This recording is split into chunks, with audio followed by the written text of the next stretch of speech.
அனைவருக்கும் வணக்கம். இன்றைக்கி வந்து 24/4/2024 புதன்கிழமை அன்றைக்கி நிஃப்டி இண்டெக்ஸ் அண்ட் இன்றைக்கி எக்ஸ்பைரி இருக்க பேங்க் நிஃப்டி இது ரெண்டுலையுமே சிபிஆர் இண்டிகேட்டர் யூஸ் பண்ணி எப்படி ட்ரேட் பண்ணுறது அப்படிங்கிறத பார்த்துடலாம். அதுக்கு முன்னாடி நேற்று வந்து பார்த்திங்கன்னா யூஎஸ் மார்க்கெட்டில் செமையான ஒரு ரேலிங்க. உங்களுக்கு டவ் ஜோன்ஸ் வந்து பார்த்திங்கன்னா ஒரு 0.7% மேலே ஏறி இருக்கான். ப்ளஸ் உங்களுக்கு டெய்லியில் பார்த்திங்க அப்படின்னா ஒரு விர்ஜின் சிபிஆர் அப்படிங்கிறது டவ் ஜோன்ஸில் வந்து ஃபார்ம் ஆகிருக்கு. உங்களுக்கு பார்த்தாலே தெரியும். ப்ரைஸ் வந்து நேரோ சிபிஆர் தான் உங்களுக்கு ட்ரெண்டிங்கும் ஆயிடுச்சு. ப்ளஸ் உங்களுக்கு விர்ஜின் சிபிஆர் ஃபார்ம் ஆயிருக்கு. எஸ்என்பிக்கும் வந்து பார்த்திங்கன்னா விர்ஜின் சிபிஆர் தான். உங்களுக்கு நாஸ்டாக்கும் பார்த்திங்கன்னா விர்ஜின் சிபிஆர் தான். 3 இண்டெக்ஸுமே வந்து பார்த்திங்கன்னா செமையான ஒரு புல்லிஷ் மொமெண்டமோட மேலே போயிருக்கு. மூணுமே நல்ல பாசிட்டிவாக தான் க்ளோஸ் வச்சுருக்காங்க. டவ் ஜோன்ஸ் வந்து 0.69% பாசிட்டிவ். ஒரு நிமிஷம் நான் டெய்லி டைம் ஃப்ரேமுக்கு போயிடுறேன்.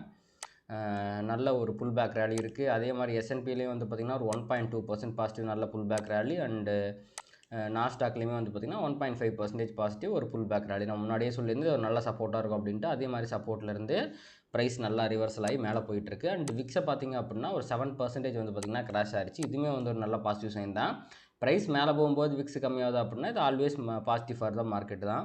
அடுத்து வந்து பார்த்திங்க அப்படின்னா நம்மளுடைய யூஎஸோட 10 இயர் பாண்டில் வந்து பார்த்திங்கன்னா 4.6 இருக்குது. ஸோ இன்ட்ரெஸ்ட் ரேட் குறையாமல் இது குறையாது. இது வந்து இன்க்ரீஸ் ஆகிற பட்சத்தில் கண்டிப்பாக மார்க்கெட்டில் ஒரு ஃபால் அப்படிங்கிறது வரும். யூஎஸ் ஆயிலை பொறுத்த வரைக்கும், அதாவது க்ரூட் ஆயிலை பொறுத்த வரைக்கும் இது வந்து பார்த்திங்கன்னா ஒரு $83 வந்து ட்ரேட் ஆகிட்டு இருக்குது. ஸோ இது வந்து 90க்கு மேலே போகும்போது நமக்கு பிரச்சனை வரும். ஸோ இது குறையிற மாதிரி குறைஞ்சிச்சு. பட் நேற்று வந்து பார்த்திங்கன்னா லைட்டாக ஏறி இருக்குது. பார்க்கலாம் இது ஃபர்தராக என்ன பண்ணுது அப்படிங்கிறத. அண்ட் இதுதான் வந்து பார்த்திங்கன்னா யூஎஸ் மார்க்கெட்டோட நிலவரம். ஸோ ஓவராலாக வந்து பார்த்திங்கன்னா செம பாசிட்டிவாக இருக்குது. இந்த பாசிட்டிவிட்டிக்கு முக்கியமான காரணம் இவன் தான், டெஸ்லா ஷேரோட ரிசல்ட்டுங்க. அவன் ரிசல்ட் வந்து ரொம்ப ஒஸ்ட்டாக கொடுத்துருக்கான். அந்த ஒஸ்ட்டு அதாவது 2012க்கு அப்புறம் வந்து பார்த்திங்க அப்படின்னா ஒரு ஒஸ்ட் ரிசல்ட் கொடுத்துருக்கான். அப்படி வந்துமே வந்து பார்த்திங்கன்னா 13% வந்து இது மேலே போயிருக்கு. நம்மளுடைய கிடையாது, யூஎஸோடைய டெஸ்லா ஸ்டாக்கு. அது வந்து ஆஃப்டர் மார்க்கெட் ஹவரில், மார்க்கெட் ஹவரில் கிடையாது, ஆஃப்டர் மார்க்கெட் ஹவர், மார்க்கெட்லாம் முடிச்சதுக்கப்புறமே அங்கே வந்து ட்ரேட் ஆகும். அதே மாதிரி மெட்டாவோட ரிசல்ட்டுமே வந்திருக்கு. மெட்டா ரிசல்ட் வந்து பார்த்திங்கன்னா இங்கே இருக்கிறது வந்து பார்த்திங்கன்னா 19:59 அப்படின்னா இந்தியன் டைமிங் வந்து பார்த்திங்கன்னா 5:30 மணி மார்னிங். அவங்க வந்து 504 அப்படிங்கிற இதில் வந்து ட்ரேட் ஆகிட்டு இருக்காங்க. அது வந்து நேற்று க்ளோஸ் ஆன ப்ரைஸ்லேருந்து ஒரு 1.5% அப்பில் வந்து ட்ரேட் ஆகிட்டு இருக்கான். இவனுக்கு ரிசல்ட் தான். ஆனால் நான் வந்துச்சான்னு செக் பண்ணி பார்த்தா இன்னும் வரலையாட்டிருக்கு. வராமையே 1.5% மேலே போயிருக்கிறான். டெஸ்லாக்கு வந்து ஒரு ஒஸ்ட் ரிசல்ட் வந்துமே ஒரு 13% மேலே போயிருக்கிறான். இது ரெண்டுமே வந்து பார்த்திங்கன்னா யூஎஸ் மார்க்கெட்டில் இன்றைக்குமே வந்து ஒரு ஃபர்தர் பாசிட்டிவிட்டி ஆட் பண்ணுறதுக்கு நிறையா வாய்ப்புகள் இருக்குது. அடுத்து வந்து பார்த்திங்கன்னா நம்ம வந்து இந்தியன் ஏடிஆரை பற்றி பார்த்துடலாம். ஸோ இந்தியன் ஏடிஆரை பொறுத்த வரைக்கும் நம்ம வந்து நேற்று வந்து இங்கே அந்த ஸ்டாக்ஸ்லாம் எப்படி க்ளோஸ் ஆச்சு அப்படிங்கிறத பார்க்கலாம். ஸோ ஐசிஐசி பேங்க் வந்து ஒரு 0.3% பாசிட்டிவ், ஹெச்டிஎஃப்சி வந்து 0.3% நெகட்டிவ், இன்ஃபோசிஸ் வந்து 0.6% பாசிட்டிவ் அண்ட் விப்ரோ வந்து ஃப்ளாட்டாக முடிஞ்சிருக்கிறான். அப்படியே ஏடிஆர் எடுத்து பார்த்திங்க அப்படின்னா உங்களுக்கு வந்து விப்ரோ வந்து அங்கேயே ஃப்ளாட்டாக தான் முடிச்சிருக்கான். இன்ஃபோசிஸ் வந்து 0.75% நெகட்டிவ். இங்கே வந்து பார்த்திங்க அப்படின்னா கிட்டத்தட்ட அதே ரேஞ்ச் தான். அடுத்து வந்து ஐசிஐசி பேங்க், ஹெச்டிஎஃப்சி பேங்க் ரெண்டு பேருமே வந்து பார்த்திங்கன்னா பாசிட்டிவாக முடிஞ்சிருக்கு. ஸோ அதை விட அதாவது பேங்க் வந்து பார்த்திங்கன்னா நல்லாயிருக்கு. உங்களுக்கு இது ஐடி கம்பெனி கம்பேர் பண்ணும்போது பேங்கிங் வந்து இங்கே இருக்கிறத விட அமெரிக்காவில் வந்து நல்லா முடிஞ்சிருக்கு. ஸோ இதுவுமே வந்து பார்த்திங்கன்னா ஒரு பாசிட்டிவ் சைன் தான். அடுத்து வந்து பார்த்திங்க அப்படின்னா உங்களுக்கு வந்து நம்மளுடைய எஃப்ஐடி ஆக்டிவிட்டி நேற்று பொறுத்த வரைக்கும் கிட்டத்தட்ட வந்து மேட்ச் பண்ணி வந்து எஃப்ஐ பை பண்ணிட்டாங்க. பட் ஸ்டில் இவங்க டெய்லி 3000 கோடி விற்கிறது வந்து பார்த்திங்கன்னா மார்க்கெட்டுக்கு நல்லது கிடையாது. ஸோ இவங்க வந்து எப்போ பை பேக் பண்ணுறாங்க அப்படிங்கிறத நம்ம பார்க்கணும். அவங்க வந்து பை பண்ணும்போது இன்னும் மார்க்கெட்டில் ஒரு நல்ல ரேலி வர்றதுக்கு நிறைய வாய்ப்புகள் இருக்குது. அடுத்து வந்து இப்போ வந்து வேர்ல்டு மார்க்கெட் ஃபியூச்சர்ஸ்லாம் எப்படி என்ன ட்ரேட் ஆகிட்டு இருக்குன்னு பார்த்திங்கன்னா டவ் ஜோன்ஸ் பாசிட்டிவாக இருக்கான், எஸ்என்பி பாசிட்டிவாக இருக்கான், நாஸ்டாக் வந்து இந்த டெஸ்லா அண்டு மெட்டாவோட ரிசல்ட்ஸ் இம்பேக்டால் பயங்கர பாசிட்டிவாக இருக்கான். டாக்ஸு, ஃப்ரான்ஸு இவங்களாம் வந்து பார்த்திங்கன்னா பாசிட்டிவாக தான் இருக்காங்க. அண்டு நிக்கி வந்து 0.9% செமையான பாசிட்டிவ், தைவானுமே பாசிட்டிவ் தான். ஸோ ஓவராலாக வந்து பார்த்திங்கன்னா வேர்ல்டு மார்க்கெட் எல்லாமே செம பாசிட்டிவாக ட்ரேட் ஆகிட்டு இருக்குது. அப்படியே நம்ம வந்து இவன் பக்கம் வந்துடுவோம், கிஃப்ட் நிஃப்டி பக்கம் வந்தவங்க அப்படின்னா 458 அப்படிங்கிற ரேஞ்சில் வந்து ட்ரேட், அதாவது 22,458 60 ரேஞ்சில் ட்ரேட் ஆகிட்டு இருக்கான். ஸோ இன்றைக்கி மார்னிங் வந்து ஃப்ளாட்டாக தான், அதாவது நேற்று க்ளோஸ் அப்போ தான், அதாவது 426 ரேஞ்சில் தான் ஓப்பன் ஆகிருக்கான். ஆனால் எடுத்த உடனே இப்போ ஏசியன் மார்க்கெட்லாம் பாசிட்டிவாக இருக்கிறனால டப்பன்னு மேலே போயிட்டாங்க. ஸோ நேற்று வந்து பார்த்திங்கன்னா 370 க்ளோஸ் ஆயிருந்துச்சு. இப்போ அதே மாதிரி ப்ரீமியம் அப்படிங்கிறது பெருசாக வேறு 4 பாயிண்ட் தான் ப்ரீமியம் இருக்குது. அது இன்றைக்குமே வந்து பார்த்திங்கன்னா 4 பாயிண்ட் அப்படிங்கிறது 2 பாயிண்ட் 5 பாயிண்ட் இந்த மாதிரி ரொம்ப க்ளோசஸ்ட் ரேஞ்சாக வந்து குறையிறதுக்கு வாய்ப்புகள் இருக்குது. ஸோ இப்போது அந்த கணக்குப்படி பார்த்திங்க அப்படின்னா கிட்டத்தட்ட இவனுமே வந்து ஒரு 368னா உங்களுக்கு 460 அப்படிங்கிற ரேஞ்சு கிட்டத்தட்ட வந்து பார்த்திங்கன்னா ஒரு 90 பாயிண்ட் கேப் அப் காட்டுறான் நிஃப்டியில். ஸோ செமையான ஒரு கேப் அப் தான். அதே மாதிரி நேற்று வந்து பார்த்திங்கன்னா நிஃப்டிலையும் விர்ஜின் சிபிஆர் ஃபார்ம் ஆகிருக்கு. அது ஒரு செமையான விஷயம். ஆனால் பேங்க் நிஃப்டியில் ஃபார்ம் ஆகலை.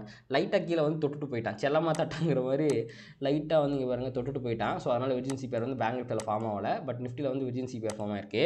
விர்ஜின் சிபிஆர் ஃபார்ம் ஆன கையோடு உங்களுக்கு வந்து பார்த்திங்க அப்படின்னா ஒரு 90 பாயிண்ட் கேப் அப் இங்கேருந்து அப்படின்னு பார்த்திங்க அப்படின்னா அப்படியே நம்ம மேலே தூக்கிட்டு போனோம்னா 90 பாயிண்ட் அப்படிங்கிறது உங்களுக்கு வந்து 22,452, அதாவது ப்ரீவியஸ் வீக் ஹைக்கு மேலே ப்ளஸ் வந்து R1 கிட்ட வருது. ஸோ இந்த R1 இது வந்து இந்த பர்பிள் லைன் வந்து பார்த்திங்கன்னா வீக்லியோட R1 அந்த லைனை தாண்டும் போது நிஃப்டியில் நம்ம ஒரு மிகப்பெரிய ரேலி எதிர்பார்க்கலாம். இப்போ நம்ம இது எல்லாத்தையும் தூக்கி விட்டு ஒன்று மட்டும் வச்சுப்போம். அது வந்து டுமாரோ சிபிஆர். இதுதான் வந்து இன்றைக்கி ஃபார்ம் ஆக போகிற சிபிஆர். ஸோ இது ஒரு நல்ல அசனிங் சிபிஆராக தான் ஃபார்ம் ஆகிருக்கு. ப்ளஸ் இந்த இடத்துல S1க்கு பக்கத்தில் விர்ஜின் சிபிஆரும் இருக்குது. ஸோ இதோட க்ளோஸிலிருந்து இவன் வந்து எங்கே 90 பாயிண்ட்னா கண்டிப்பாக வந்து இவன் வந்து R1க்கு மேலே தான் வர்றான். ப்ராபப்ளி ப்ரீவியஸ் டே ஹைக்கு மேலே 90 பாயிண்ட் கரெக்டாக கேப் அப் ஆகிட்டான்னா ப்ரீவியஸ் டே ஹைக்கு மேலே வந்துடுவான். ஸோ ஃபஸ்ட்டு பாயிண்ட் வந்து ஃபஸ்ட்டு கேண்டில் வந்து ஃபால் ஆயிடுச்சு அப்படின்னா கண்டிப்பாக நம்ம சிபிஆர் வரைக்கும் ப்ரைஸ் வந்து இங்கேருந்து சப்போர்ட் எடுத்து மேலே போகிறத எதிர்பார்க்கலாம். சப்போஸ் ஃபஸ்ட்டு கேண்டில் ஃபர்தராக ரைஸ் ஆச்சு அப்படின்னா நம்ம ஒரு பெரிய ரேலியே எதிர்பார்க்கலாம். 500 அப்படிங்கிறது ஒரு ரெசிஸ்டன்ஸாக இருக்கிறதுக்கு வாய்ப்புகள் இருக்குது. ஸோ இன்றைக்கி வந்து பார்த்திங்க அப்படின்னா நிஃப்டியை பொறுத்த வரைக்கும் R1 trending and R1 reversal இது ரெண்டுமே வந்து ஒரு ஹைப்பராக ட்ரேடு தான். அந்த R1 ரிவர்சல் அப்படிங்கிறது ஃபஸ்ட்டு கேண்டில் குட்டி கேண்டிலாக இருந்தால் மட்டுமே, ஃபஸ்ட்டு கேண்டிலே பெரிய கேண்டிலாக அவன் சிபிஆர் வரைக்கும் வந்துட்டான்னா கண்டிப்பாக சிபிஆர்லேருந்து சப்போர்ட் எடுத்து மேலே போயிடுவான். ஸோ அதையும் பார்த்துக்குங்க. ஸோ இது 3 ஆப்பர்ச்சுனிட்டி இருக்குங்க. R1 ட்ரெண்டிங் மேலே போகிறதுக்கு வந்து ஒரு 5% to 10% தான் வாய்ப்பு இருக்குது. ஏன்னா டெய்லி கேப் வந்து சஸ்டெயின் ஆக மாட்டேங்குது, அதனால் சொல்கிறேன். ரெண்டாவது வந்து பார்த்திங்கன்னா அந்த ஃபால் வந்து பார்த்திங்கன்னா ஃபஸ்ட்டு 5 மினிட்ஸில் சின்னதாக இருந்துச்சு அப்படின்னா அடுத்து அவன் சிபிஆர் வரைக்கும் வரதுக்கு வாய்ப்பு இருக்குது. 3வது ட்ரேடிங் ஆப்பர்ச்சுனிட்டி சிபிஆர்லேருந்து சப்போர்ட் எடுத்து மேலே போகிறது. இது 3 தான் வந்து பார்த்திங்கன்னா நிஃப்டியை பொறுத்த வரைக்கும் எனக்கு trading opportunity, high profit trading opportunity. அதே நம்ம பேங்க் நிஃப்டி ஒரே நிமிஷம் நிஃப்டியில் அந்த 90 பாயிண்ட்டுங்கிறது எவ்வளோ பர்சன்டேஜுங்கிறது கணக்கு போட்டுக்கலாம். ஸோ 368 முடிச்சிருக்காங்க. 68லேருந்து 90 பாயிண்ட் அப்படிங்கிறது கிட்டத்தட்ட 0.4% வருது. ஸோ பேங்க் நிஃப்டி அதே 0.4%, அதாவது 970லேருந்து மேலே வந்து ஒரு 0.4% வந்து வருது அப்படின்னா இவன் வந்து பார்த்திங்கன்னா ப்ரீவியஸ் டே ஹைக்கு மேலேயும் கிடையாது, R1க்கு மேலேயும் கிடையாது. இவன் வந்து கரெக்டாக சிபிஆருக்கும் R1க்கு இடையில தான் ஓப்பன் ஆகிறான். 0.4% 200 பாயிண்ட் கேப் அப் காட்டுறான். ஸோ இந்த 200 பாயிண்ட் கேப் அப் ஆனதுக்கப்புறம் அசனிங் சிபிஆர் பார்த்திங்களா ஒரு ஃபால் வருது, சிபிஆர் கிட்ட சப்போர்ட் எடுக்கிற அது கொஞ்சம் வைடு சிபிஆர் மாதிரி தான் தெரியுது. ஸோ கன்சாலிடேஷனுக்கு தான் நிறையா பாசிபிலிட்டிஸ் இருக்குது. ஸோ கீழே விழுந்து இந்த சிபிஆர் ஏதோ ஒரு லைனில் சப்போர்ட் எடுத்து மேலே போயிட்டு அப்படியே ஒரு கன்சாலிடேஷனை போட்டு ஃபர்தராக மேலே போகிறதுக்கு வாய்ப்புகள் இருக்குது. ஸோ அதாவது சிபிஆர் ரிவர்சல் அப்படிங்கிறது பாசிபிலிட்டி இருக்குது. அதே மாதிரி உங்களுக்கு R1 ப்ரீவியஸ் டே ஹை இதுக்கு இடையில இருக்க டிஸ்டன்ஸ் வந்து ரொம்ப அதிகமாக இருக்குங்க. ஸோ பேங்க் நிஃப்டி கன்சாலிடேஷன் தான், அவன் கீழே விழுவான்னு எதிர்பார்த்திங்கன்னா கண்டிப்பாக விழுக மாட்டான். ப்ளஸ் இந்த ஜோன் வந்து ஒரு கன்சாலிடேஷன் ஜோனாகவும் இருக்குது. ஸோ சிபிஆரை தாண்டி லைட்டாக கீழே வந்தாலுமே அவன் கீழெலாம் போக மாட்டான். இந்த கன்சாலிடேஷன் சொல்லிட்டு சப்போர்ட் எடுத்து மேலே போகிறதுக்கு தான் வாய்ப்புகள் இருக்குது.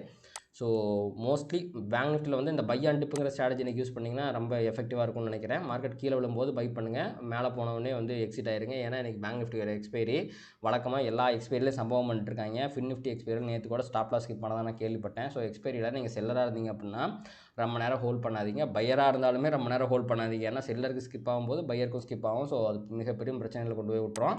ஸோ குவிக் என்ட்ரி குவிக் எக்ஸிட்னு ஒரு 0.5 to 1% ப்ராஃபிட் பார்த்திங்க அப்படின்னா வெளியே வர்றது தான் நல்லதாக இருக்கும்னு நினைக்கிறேன்.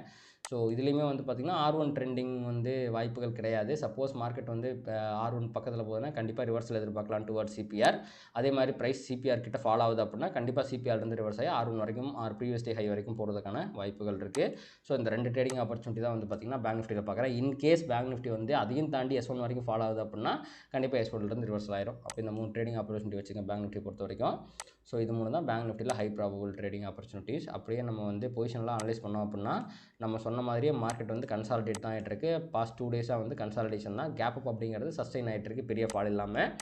ஸோ இந்த இடம் இருக்குது பார்த்திங்களா, இந்த இடம் மிகப்பெரிய ரெசிஸ்டன்ஸாக இருக்கும். அதாவது 48,500 அப்படிங்கிறது மிகப்பெரிய ரெசிஸ்டன்ஸாக இருக்கும் பொசிஷனலாக. அதே மாதிரி சப்போர்ட்டுங்கிறது இந்த ட்ரெண்ட் லைன் தான், கீழே இருக்க இந்த ட்ரெண்ட் லைன் தான் வந்து பேங்க் நிஃப்டியை பொறுத்த வரைக்கும் சப்போர்ட்டாக இருக்கும். இப்போதைக்கு அது ரெண்டுக்கும் நடுவில் தான் இருக்குது. ஸோ மார்க்கெட் ஃபர்தராக கன்சாலிடேட் ஆகிறதுக்கு நிறையா வாய்ப்புகள் இருக்குது. நிஃப்டியை பொறுத்த வரைக்கும் சேம் அதே விஷயம் தான் உங்களுக்கு நடந்துகிட்டு இருக்குது. ஸோ ரிவர்சல் ஆகிட்டு கன்சாலிடேட் ஆகிட்டு இருக்கான்.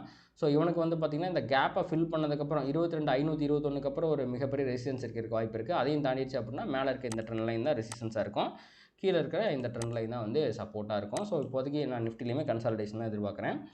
அண்டு இதுதான் வந்து பார்த்திங்கன்னா இன்றைக்கான அனாலிசிஸ். அண்ட் இந்த வீடியோ வந்து இதோட முடிச்சுக்கலாம். இந்த வீடியோ உங்களுக்கு யூஸ்ஃபுல்லாக இருந்துச்சு அப்படின்னா கண்டிப்பாக லைக் பண்ணுங்கள், கமெண்ட் பண்ணுங்கள். அண்ட் இந்த ஸ்டாக் மார்க்கெட்டில் ட்ரேட் பண்ணுற உங்கள் நண்பர்களுக்கு ஷேர் பண்ணுங்கள். அது யூடியூப் அல்காரிதமை ட்ரிகர் பண்ணி இன்னும் நிறைய பார்வையாளர்கள் நம்ம சேனல் கொண்டு வந்து சேர்க்கும். நன்றி.